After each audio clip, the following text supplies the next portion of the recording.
बाबा जी की प्यारी सास संगत जी, राधा स्वामी जी। संगत जी, आज जो साखी मैं आपको सुनाने जा रही हूँ उसे सुनकर हमें समझ आएगी कि अगर हम जानबूझकर किसी का दिल दुखाते हैं तो उसका कितना भारी अंजाम हमें भुगतना पड़ता है।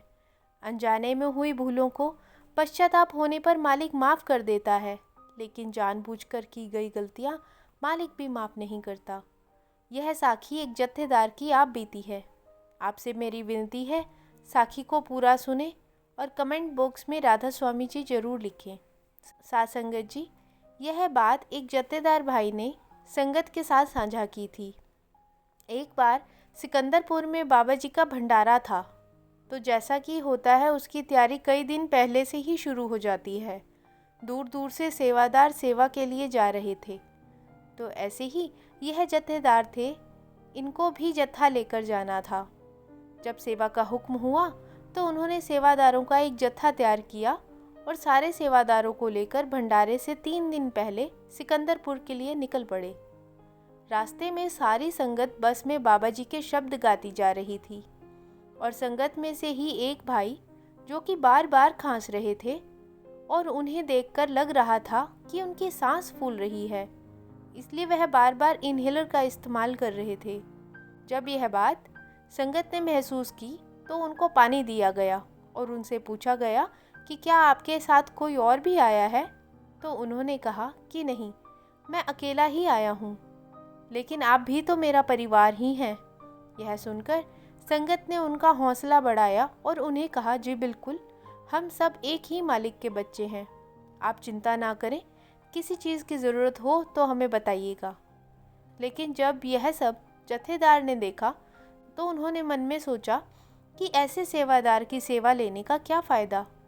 तो ऐसे ही कुछ घंटे के बाद बस सिकंदरपुर पहुंच गई और वहां जाकर पहले सबने चाय नाश्ता किया और उसके बाद सबको अपने अपने सेवा की ड्यूटी पर लगा दिया गया।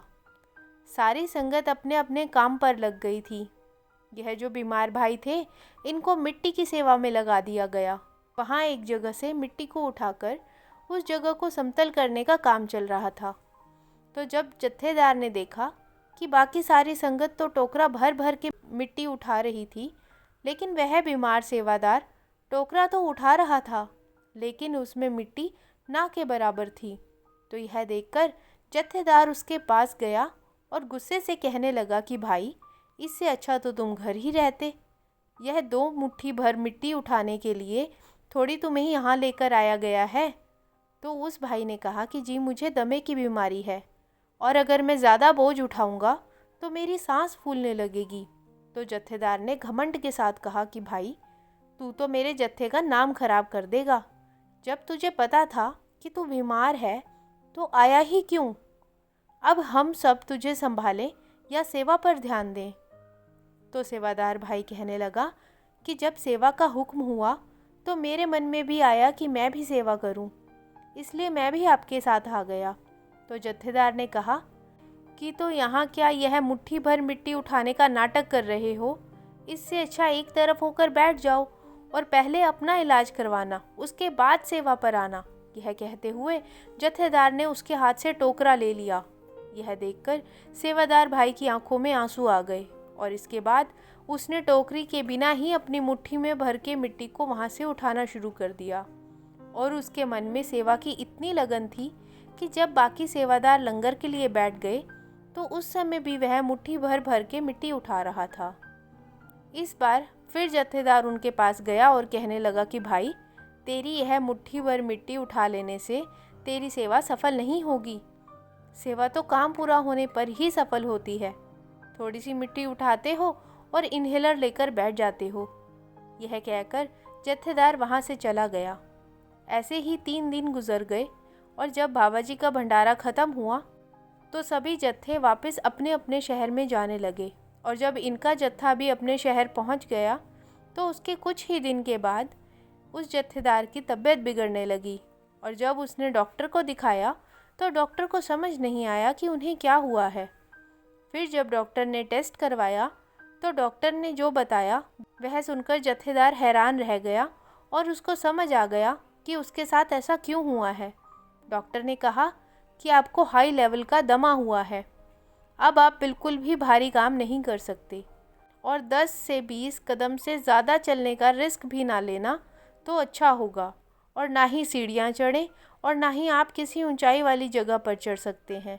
आपको हर समय इन्हेलर अपने साथ रखना होगा और जब भी सांस फूलने लगे इन्हेलर का इस्तेमाल ज़रूर करें, नहीं तो आपकी जान भी जा सकती है। यह सुनकर वह फूट फूट के रोने लगा। उसको समझ में आ गया कि मालिक ने उसे किस गलती की सज़ा दी थी, क्योंकि उसने उस दमे के मरीज सेवादार का मजाक उड़ाया था। लेकिन अब जत्थेदार के पास मालिक से माफ़ी मांगने और पछतावे के अलावा कुछ नहीं था। साथ संगत जी, जब हजूर महाराज जी गद्दी पर थे तो उस समय डेरे में सेवा चल रही थी।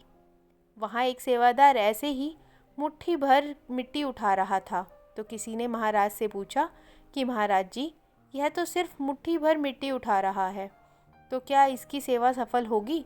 तो महाराज जी ने जवाब दिया कि मालिक यह नहीं देखता कि सेवा करते समय एक सेवादार कितना भारी या हल्का काम कर रहा है। ज़रूरी है सेवादार की सच्ची भावना। सेवा करने वाले सेवादार के अंदर सेवा का भाव है या नहीं, मालिक भाव देखता है। अब यह जो मुट्ठी भर मिट्टी उठा पा रहा है, इसका शरीर इसको इससे ज़्यादा मिट्टी उठाने की इजाज़त नहीं कर रहा, लेकिन फिर भी इसका अपने सद्गुरु के प्रति प्रेम और भाव देखने लायक है कि यह यहाँ आकर मिट्टी उठा रहा है। संगत जी, सेवा ना तो कोई हमसे ज़बरदस्ती कराता है और ना ही कभी कोई कराएगा।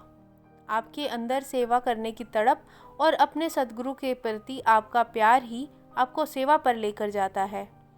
हमें कभी भी अपने साथी सेवादार के साथ या किसी के भी साथ ऐसी तुलना नहीं करनी चाहिए कि उसने सेवा पर मुझसे कम काम किया या मुझसे ज़्यादा काम किया। हमें तो बस निष्काम और निस्वार्थ भाव से सेवा करनी है। मुट्ठी भर मिट्टी उठाने की भी सेवा सफल होती है और टोकरा भर के उठाने की भी, क्योंकि दोनों के ही अंदर सेवा और अपने सद्गुरु के साथ प्रेम और भाव है। बाबा जी कहते हैं कि हमें कभी भी कोई ऐसा कार्य नहीं करना चाहिए जिससे किसी का दिल दुखे। है मालिक कब वह सब उल्टा फेर दे किसी को नहीं पता, कब किसी को राजा से रंक बना दे कोई नहीं जानता। इसलिए मालिक की रज़ा में रहकर सबकी कद्र करनी चाहिए। किसी को बुरा बोलकर हम अपने ऊपर कर्मों का बोझ लगाने से ज़्यादा और कुछ नहीं करते। इसलिए मालिक के भाने में रहें और सबके साथ प्रेम से रहें। साथ संगत जी, यह साखी आपको पसंद आई हो तो कमेंट बॉक्स में राधा स्वामी जी ज़रूर लिखें। वीडियो को लाइक, शेयर और चैनल को सब्सक्राइब करना मत भूलें। राधा स्वामी जी।